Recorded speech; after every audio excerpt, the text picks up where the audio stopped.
My name is James Weatherford, and I am your instructor for this online humanities course, HUMA 1302, which is what we call Appreciation of the Humanities in Modern Times. So basically everything from the Reformation period to basically the present day. We're going to discuss literature, philosophy, religion, art, dance, all sorts of creative, fine art, and cultural expressions that people have. Maybe at this point too, you might also be thinking, what is the humanities? What are the humanities all about? I've even had students before say, I thought this was a class about studying the human body. Close, but no, not necessarily. But what you will be studying is what it means to be human.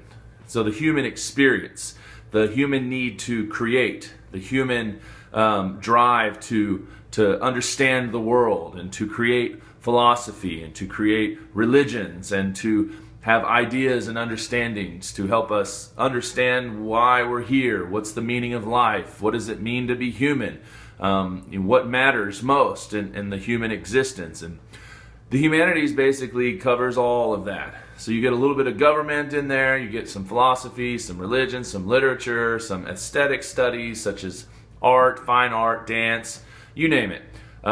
Humanities is a broad category, and for this course, since it's an appreciation course, it means we kind of do a crash course on the last 500 years or so, and talk about everything that made human beings human. Because if you've noticed, humans tend to be a little bit different than the rest of the animals on this planet. And so studying the humanities really gets at the core questions like, what does it mean to be human? And why do we do what we do? Why do we think the way we think? It's not so much in a psychological sense, but in a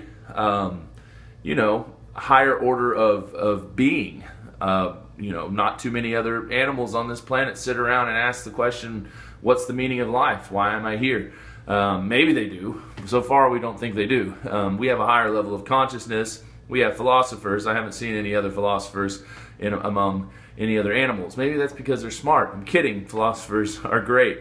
But sometimes you just want to tell them, yes, the table is real. Okay, let's move on with our life. And if you get that joke, you're probably going to do pretty good when we get to studying philosophers in this course. But since it's an appreciation course, it's basically a history course.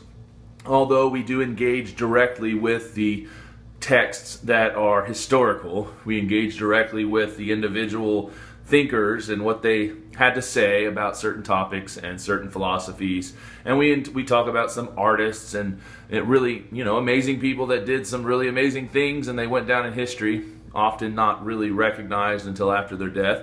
And we do study a little bit of the history of science and technology, so we'll touch on Newton and Darwin and all these guys that contributed tremendously to the human experience in one way or another, a lot of times because they offered worldviews and perspectives that were paradigm shifts. I mean, people totally thought a different direction after they heard some of these theories. But I don't want to spoil the class for you, so you'll just have to wait and see. So at this point, I just want to give you a brief introduction about who I am. My name is James Weatherford. I think I said that part. I have a master's degree in theology. I'm about to complete a second master's degree in humanities. UT Dallas for the humanities degree. They have a great humanities program there. The emphasis that I have is in the history of ideas, and my master's degree in theology I got from Southwestern Assemblies of God University in Waxahachie. So when I'm not changing the world one student at a time, creating better human beings and more thoughtful people, I'm also a pastor, an evangelist, and a missionary. And so, yes, that I just broadcasted that. So I just put my life on blast. So that's who I am. You might see a touch of this come into the way, some of our coursework, things that I find very interesting that still fall into the category of humanities. I like to discuss and let people wrestle with ideas and concepts, and not to tell you what to believe. Ultimately, in the end, you get to make that choice for yourself, but to expose you to wrestling with ideas that I think it's good for us to wrestle with as human beings. So just then what I want to do also is we need to look at the syllabus. So if you don't have the syllabus in front of you, go get it. Print it off or pull it up on your computer so that as I go through the syllabus here, because I have mine on my fancy tablet here, and so I say fancy, this is an iPad 1. Okay, some of you weren't even born yet when I got this. It's a joke. Hopefully you think it's funny. But pull up the syllabus and let's look at it together so that we will be on the same page, literally. But as you have probably seen at this point, because you have your syllabus in front of you, you paused the video and you went and got it, pulled it up on your computer or printed it off. There's some information at the top of the syllabus that tells you how to get a hold of me, which is very important. So as you can see there, it says my phone number, which is actually my cell phone number. So you can text me. It's okay. You will not disturb me. You will not bother me. My phone doesn't necessarily rule my life. So if it goes off and I don't hear it, I'm not panicking thinking I need to find it. But if I see your text and it's 4 in the morning, I might respond. I might wait till I wake up. But you will get a response from me. And you'll get one, I'd say, no later than within 10 hours. If I don't respond, I may not have got it. Or I got a lot of text and yours kind of got washed out. Text me again. It's okay. But the primary, most important way, because this is what the campus wants, is for you to use your campus email to send emails to me, and I respond to you from my campus email. For one, this keeps us both accountable about what is said, keeps a good document, a good record that the campus can actually monitor as well. So that email address is jweatherford@ntcc.edu. My cell phone number, if you want to text me, is 817-713-4802. You can call that number, but I can almost guarantee you I will not answer it because I won't recognize the number. Now, I might see that if you're possibly in East Texas, you could be anywhere, but if it says 903, I usually think that might be a student. I'm going to let them leave a message, see what they say. And you might ask the question in the voicemail, and I'll respond back with a text. So just text me. It's the best way to get a hold of me. But if you do need to talk on the phone, I'm available. If you want to FaceTime, do a Skype, we can even do that. Google Hangout, I'm down. We'll figure it out. Just email me, let me know. But there you see that information, my cell phone number. You see my email address, and you see my office hours. And I don't actually have an office. I mean, not on the Northeast Texas Community College campus or anything like that. I do have offices, but they're, in private places where I reside and where I work when I'm not working with this campus. So if you need to reach me, really it's kind of like I put some times there that I'll guarantee you can get in touch with me if you need to. And that's 10 a.m. to 2 on Mondays and Fridays. So just try to get a hold of me then, and then we can talk. We can do a FaceTime, we can do a Skype, whatever you want to do. Just let me know. But I suspect that we won't have any issues with communication. I'm really fast to respond because I know what it's like to be on your end, to ask a question and really want to know the answer and not be able to get it from your instructor, and it's kind of stressful. So I just try to be, the change I want to see in the world. Okay, that was a quote that was attributed to Gandhi, but history says he never said it. So there you go. There's a little bit of irony. So if you do need to get a hold of me on those days or my office hours, quote unquote, go for it. Monday and Friday, 10 a.m. to 2 p.m. But really anytime. I also have on there online anytime. So anytime you try to get a hold of me, we can talk about whatever concerns or issues you have. Anytime, won't bother me. If I'm busy, then I won't respond, but I'll get back to you. There's a little bit of a course description here, and I'll read it to you just so make sure you're in the right class. Or if you're viewing this, there's actually probably no way that you're in the wrong class. Now, it used to be back in the day when you would teach face-to-face, which I do. I've done that as well. But occasionally, and I've been the student in the wrong class myself, but occasionally people will come in and you'll say, we're in this class. They might even sit through the whole first day and come back the second day and realize, oh wait, I'm in the wrong class. I mean, you're going to really not be thinking if you end up in the wrong class and then you come back the second day. But it happens. But so if we're together right now on this, you're watching this video, then this should make sense to you. This is your humanities class, but here's a description of it. A survey of Western European American culture from the 17th through the 20th centuries, focusing on representative works of art, literature, music, philosophy. In the realm of philosophy, of course, we do have religion, because religion is kind of a philosophy type thing. And then music, most of the music we're going to cover, it's going to be classical. I mean, of course, think about the time period. And then, of course, a lot of the literature we cover in the modern era is really interesting as well. But it says, it goes on to say, the exploration of the relationship between individual values and those of various societies, past and present, in their historical context.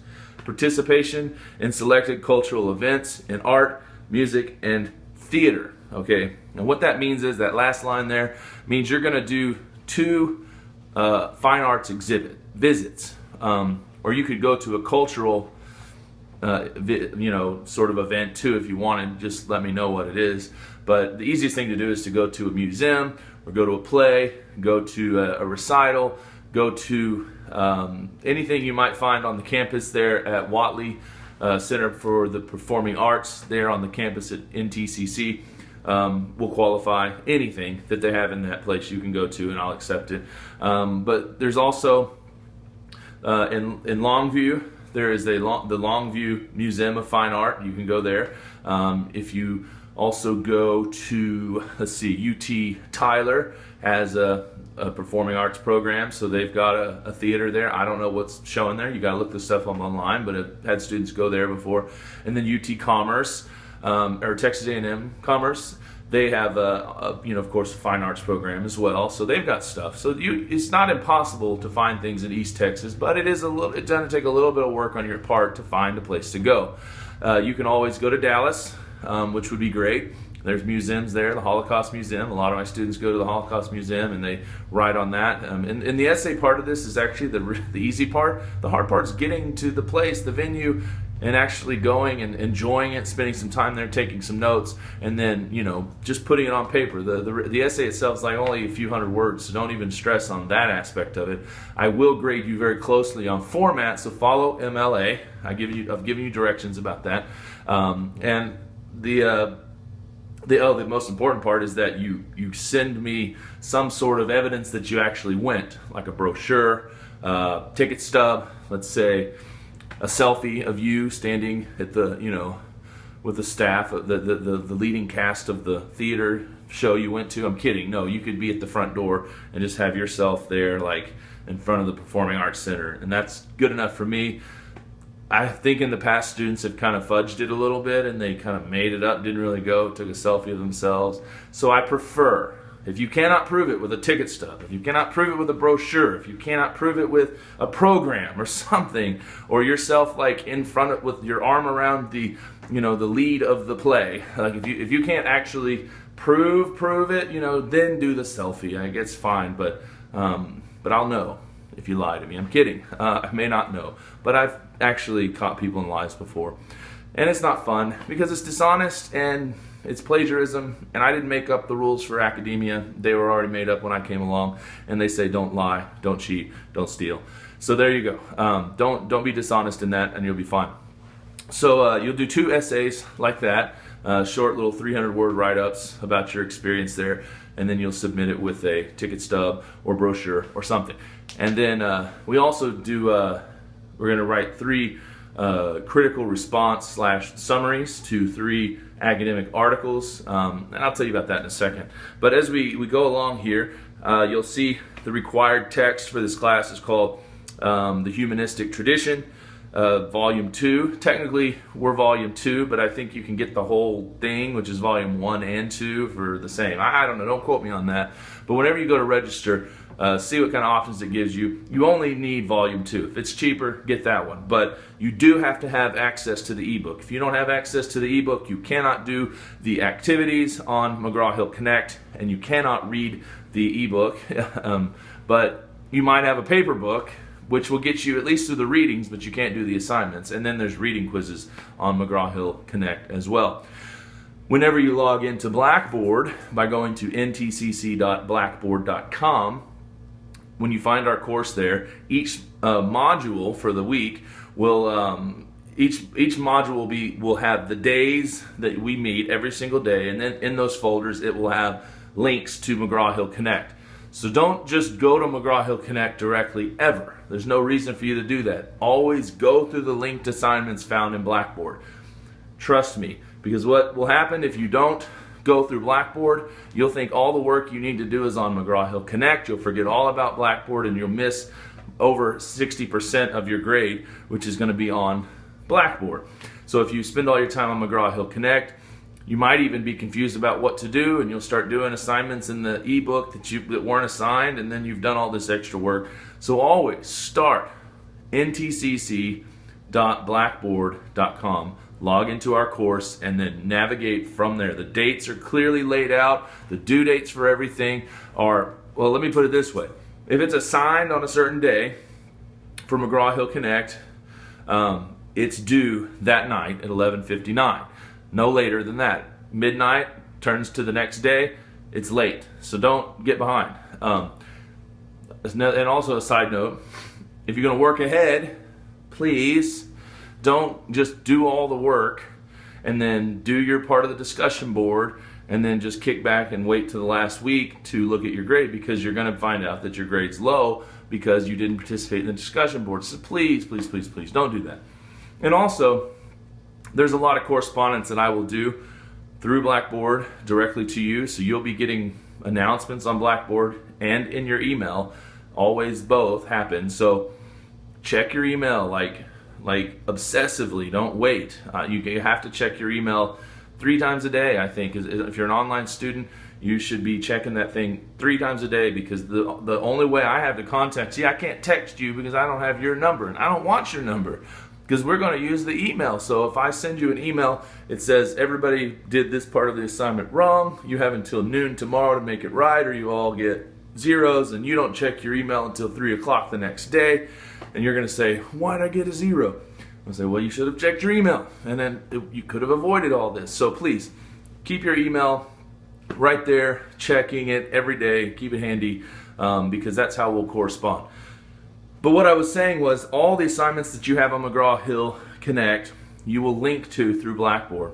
On Blackboard, you will also do lecture quizzes, where you'll have lectures that I prepared, or you might watch a documentary, or you might watch somebody else's lecture on the topic, but there'll be a quiz that's associated with that. So if you spend all your time on McGraw-Hill Connect and you don't go to Blackboard, you're going to miss all those lecture quizzes, you're going to miss the discussions.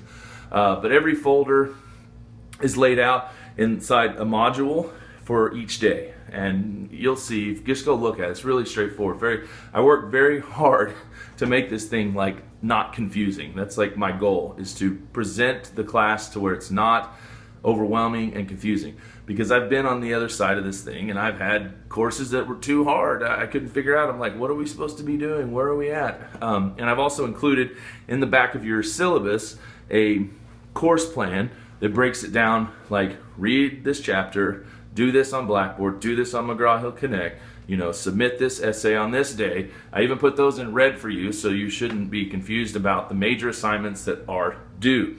But our textbook, again, you have to have access to the ebook. So when you log into ntcc.blackboard.com and you go to the homepage for our class, you need to click the link that says Start Here. Now that's the most important thing.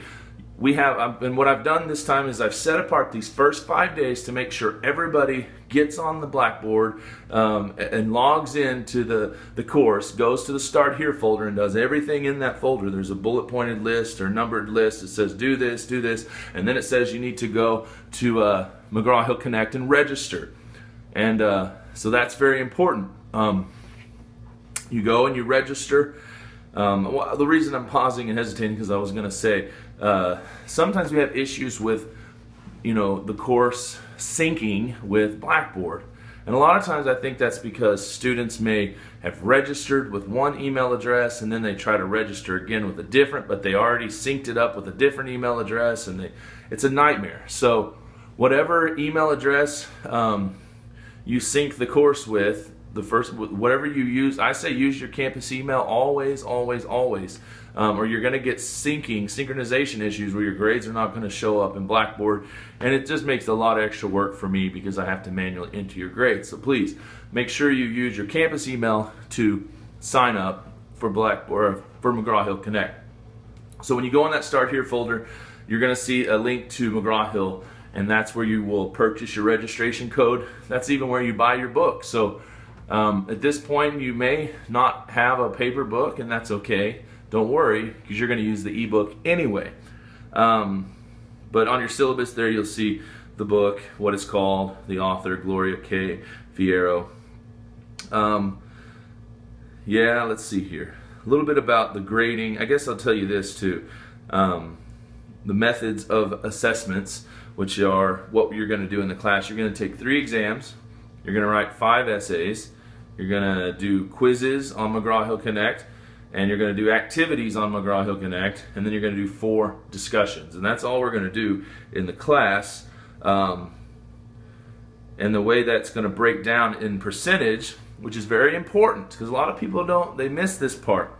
Because I've had students not be sure why they're not making the grade they hoped they would make, but they'll miss a discussion and they'll score bad on an exam and maybe not do one of their summary response essays, but they've aced everything else, and they're like, why is my grade low? Why do I have like a 78? And I would say, well, because you're missing assignments that are heavily weighted.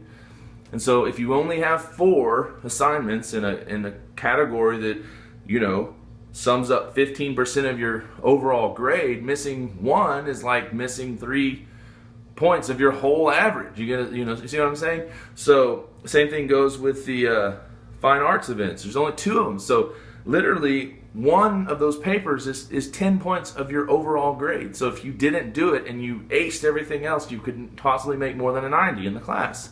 You see what I'm getting at? So you may think all the busy work that you do on McGraw-Hill, doing the reading quizzes and doing the activities, is the bulk of the class. Well, that's the stuff we want to make sure you learn because it's historical. But as far as depth of understanding, where you're actually like gaining something, some insight deeper than just surface knowledge, that's what you're going to accomplish by doing the exams, the discussions, and then the fine arts visit and writing it up, your experience and relating to the class, and then of course when you do your summary response essays to the scholarly articles. I think it's good, even though you're freshmen probably, some of you might be sophomores, I think it's good to get you exposed to wrestling with academic journals and scholarly articles, because you're going to do more of that. And when you go to a 4-year school, you're going to do more. Maybe you're thinking, I'm just doing 2 years, I'm getting out of here. Well, this is a great asset for you anyway. It's still, you need to know what scholarship says and how scholarship writes and how they grapple with these major life issues.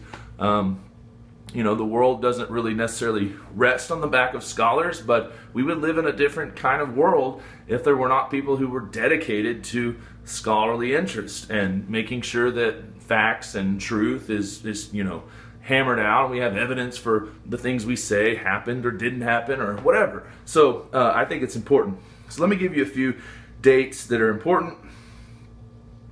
Your fine arts assignment, the first one's due July 21st. This is on your syllabus and blasted all across Blackboard, so don't worry. It's also going to be easily accessible. Your second fine arts assignment due on August 8th. The summary response assignments, the first one's due July 27th, then August 3rd, then August 9th. And same rule applies. They're late after 11:59 of the day they're due. So make sure you turn them in on time. As far as your exams in this class, you'll take an exam on July 24th, one on July 29th, and then on August 10th you will take the final to the class. All grades have to be done and submitted by noon on August 11th. So no exceptions to that, please. Then there's some information, some legalities about be honest, don't be a lying, cheating thief, like I had mentioned. A little bit about the Family Educational Rights and Privacy Act. Read through that stuff. I don't really want to go over it. And then, of course, hopefully you can see this, but here is the course plan that I made out for you, breaking it down in bullet points, what you're going to do, when you're going to do it, where you need to be doing it, and when it's due. So go ahead and take a close look at that. And this is why I suggest getting the PDF of this on your phone, on your tablet, on your computer, printing off a copy, mostly for this course plan. So every day you wake up, you look at it, and you say, okay, this is what I got to do today. Because we do stuff in here every single day, like bam, bam, bam, bam, not back to back. We're going to knock this thing out in 5 weeks. So don't get behind. Then I have a breakdown here for the fine arts assignment. Go through this, read through this, look at it. When you go to the Start Here folder on Blackboard, you're going to see 2 things. You're going to see start here. You must complete everything in this folder before you proceed on in the course. And then below that, you're also going to see Introduction to Major Assignments. It's very important that you do the Introduction to Major Assignments thing. Go in there, read all the information, look at it. You're going to find everything that's in your syllabus. You're going to have it kind of broken down in there as well. But this is just telling you all the details about how to write the assignment.